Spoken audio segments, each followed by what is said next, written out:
Hi, Dr. Bridget here with another prescription for success, and today I'm talking about the effects of isolation.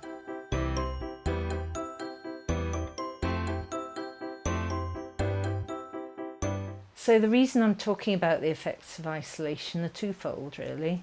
I think as a coach, as a business owner, as a parent, you can actually get quite isolated by doing your roles and having lots of clients, running your business, perhaps on your own, say from a log cabin like this, or putting other people first, and you end up feeling quite isolated, which is not particularly good for your business.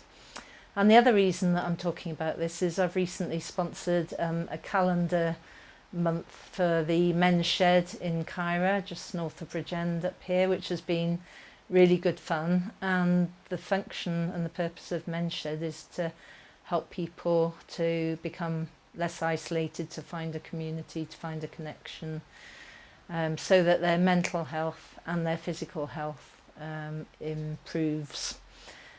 I think one of the big things is that isolation can cause quite serious mental health issues, and it can also cause physical health issues. And I just thought I'd have a little look at what was going on with isolation. So maybe you're sort of in an environment where you get isolated.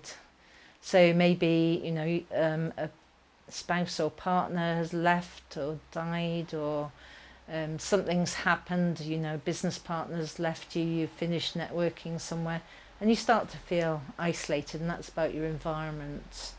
In terms of your behaviour, maybe you sort of push people away, feel a bit of a nuisance.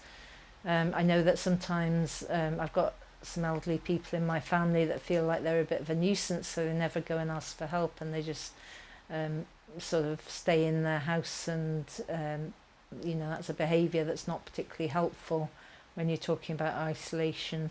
Maybe some people don't feel that they're good enough to be out in society or running a business. They end up hiding away, and maybe there's lots of negative thoughts going on in people's heads which cause them to feel isolated. It's quite interesting. I was talking to my mum about one of her friends recently, and he was trying to make a decision at the age of something like 92, I think, whether to have, it's not an operation, but an intervention in his heart to stop his arrhythmias or his abnormal heart rates, which were potentially causing him to have some heart failure and not be able to walk somewhere. And he was just, juggling with that decision, and according to my mum. And I said to him, well, what's the problem? What's it causing? What's that immobility stopping him from doing? And she said, well, it's stopping him from going to places he wants to, because he's quite active, he's quite mentally good. And I said, well, are there any other ways that he could become able to go to these places? Could he get a wheelchair? Could he get someone to run him around? So lots of voluntary organisations, probably including the Men's Shed, that would sort of take him places so that he didn't feel so isolated. So that's just a different way of looking at that. So, and then sort of beliefs and values. Sometimes people believe there's no one here for me, that they're not loved, that they're a bit of a nuisance, that they need to fit in, they need to keep the peace, not bothering people. And really those are sort of quite negative and disempowering beliefs that you could change.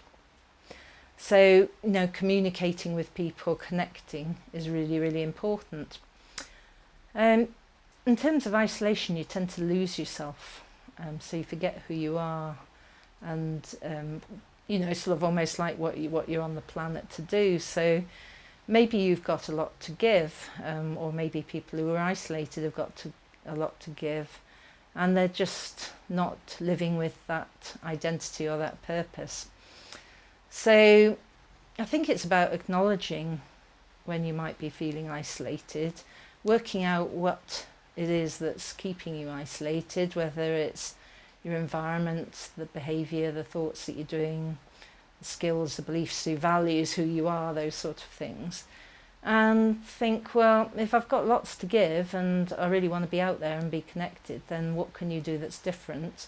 and start to, rather stop making excuses, stop giving the reasons, and just ask for some help, and get out there and become more connected, because there's an awful lot of people who are feeling isolated out there.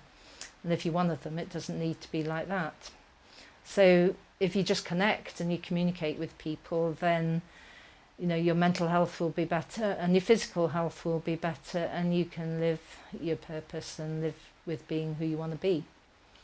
So just thought I'd go down that route because of what I've been doing recently and the people that I've been seeing. So if you're feeling isolated, then there's lots of ways that I work with people that reduces that isolation, and I can also help your mindset so that you can then go and ask for help and live your life to the full. So on a positive note, let's all get connected and give me a shout. Let's have a chat. So I'll see you next week. Bye.